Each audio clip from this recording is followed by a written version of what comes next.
Welcome back.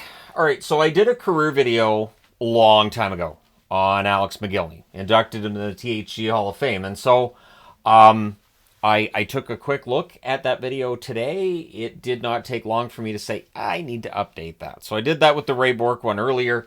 I'm going to do that with this Mogilny one as well.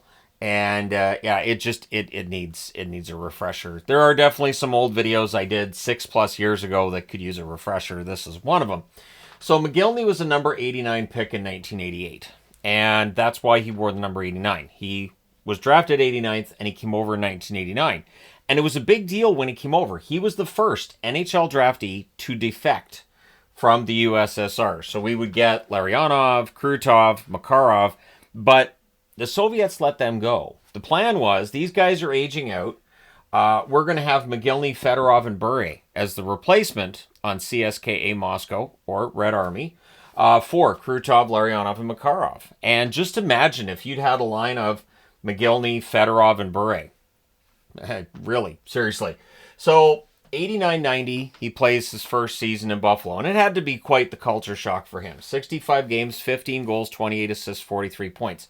Pretty solid rookie numbers. In the playoffs, he adds 1 assist in 4 games. 90-91, his second year in Buffalo, 62 games, 30 goals, 34 assists, 64 points. In the playoffs, he had 6 assists in 6 games. He was pretty good in the playoffs. Like, he wasn't, a world beater in the playoffs, but he was pretty good.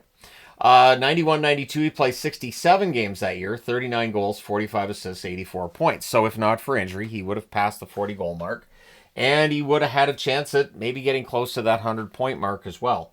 In the playoffs, he records 2 assists in 2 games, and he played in the All-Star game that year. So it's a pretty strong season for him, and it just sets things up for 92-93. Pat LaFontaine joins the Buffalo Sabres. He has incredible chemistry with Alex Mogilny.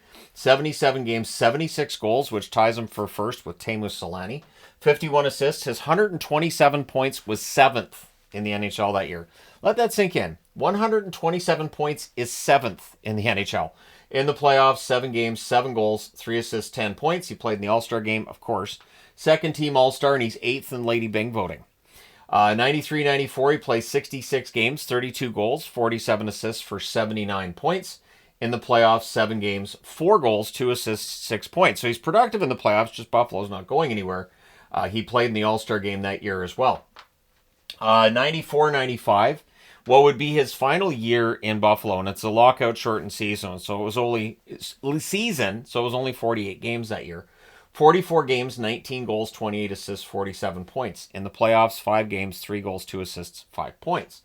July the 8th of that summer, he is traded with a 1995 fifth-round pick for a 1995 first, which was used to draft Jay McKee, Michael Pekka, and Mike Wilson. A trade that was endlessly debated by Canucks fans for a long time.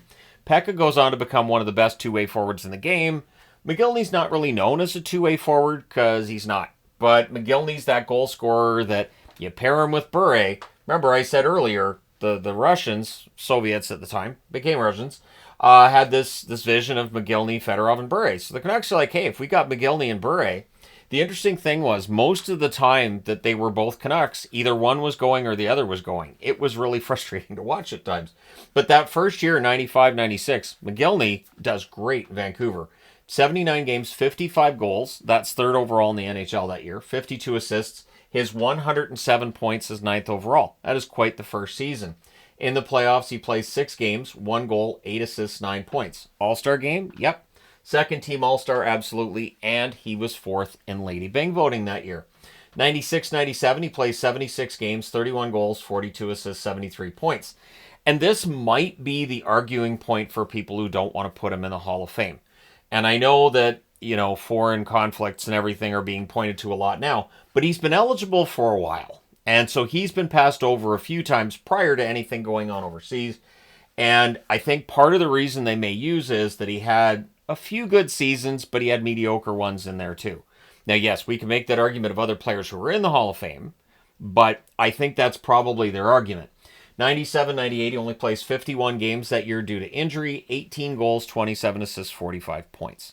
So disappointing season from him. 98-99, it doesn't get much better. 59 games, 14 goals, 31 assists, 45 points. So again, is that Hall of Fame level? No. But can you look at other Hall of Famers that maybe had down years? Absolutely.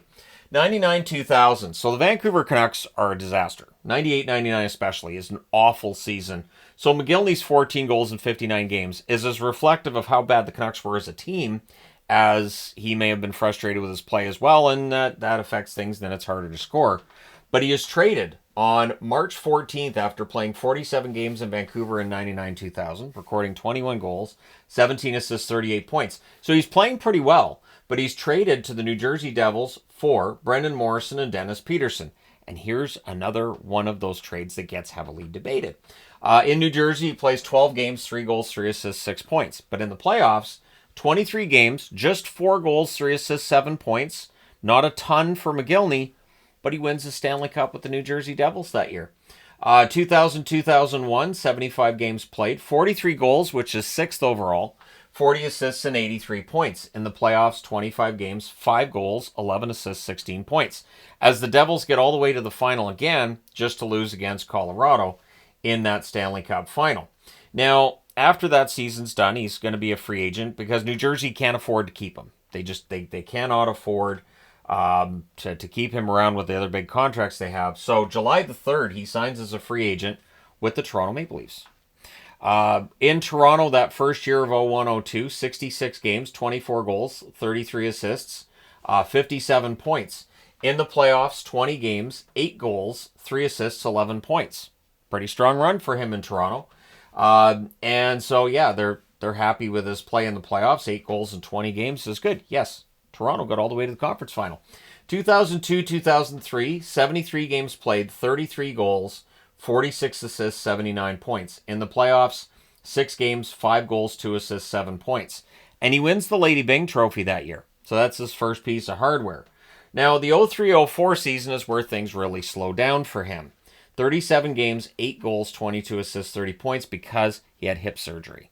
And of course, with players now who have hip surgery, it's pointed out a lot that, after these hip surgeries, it's hard to keep your career going. So in those playoffs that year, 12 games, 2 goals, 4 assists, 6 points. So he did play after the hip surgery, but he was not the same player. He ends up signing back in New Jersey after the 04-05 season's wiped out. Maybe after a full season off, right? But in 34 games for New Jersey, his offensive numbers are okay. 12 goals, 13 assists, 25 points. But he acknowledges he can't keep up. That the pace of the play and his hip is really bothering him. He ends up agreeing to go down to the AHL. So the hip issue causes his AHL demotion. At the end of the 05-06 season, he doesn't give up. 06-07, that's the second year of his contract because he signs a 2-year deal with New Jersey. He could not get medical clearance for the 06-07 season. So he ends up having to retire after the 06-07 season and his contract's expired. And sadly, he doesn't get a chance to hit 1,000 games. He doesn't get a chance to hit 500 goals.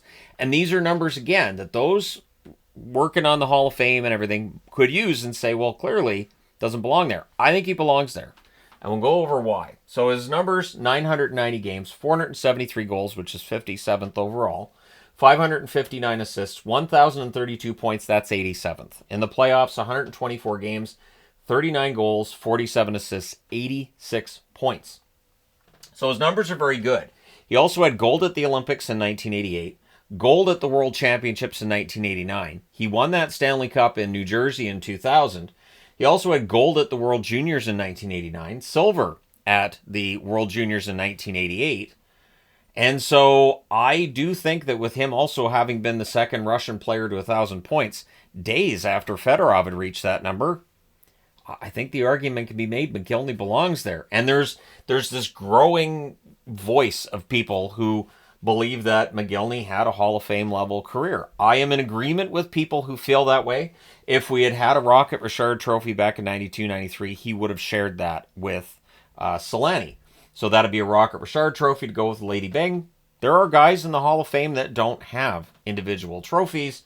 And so I do think that the argument can be made for Mogilny at this point. But let me know your thoughts in the comment section below. Did Alexander Mogilny have a Hall of Fame level career or no? You're saying nope. Because again, I think the argument that can be made is he had a few elite seasons, but his career in general not that great. But I disagree. He did win a lot. He won gold, Olympics, World Championships, World Juniors, and he got the Stanley Cup. So that's a lot of hardware right there. And 473 goals is nothing to sneeze at, considering the hip problems he had late in his career. And if not for the hip problems, he easily would have passed 500 goals. So let me know your thoughts. And again, both Bure and Neely are in the Hall of Fame, and their careers were shortened by injury. So you can't say he didn't play enough games, because neither did Mogilny, or neither did Bure, Mogilny's line mate back in Red Army days, or Cam Neely. So let me know your thoughts. Hit like and subscribe if you haven't done so already. And I may be looking at some videos from way back in the day and saying, I could make a better version of this, more updated version, definitely better lighting, definitely a better setup. I'm not right at the camera anymore. So yeah, let me know your thoughts. Thank you guys so much for all your support as always. I will talk to you again soon.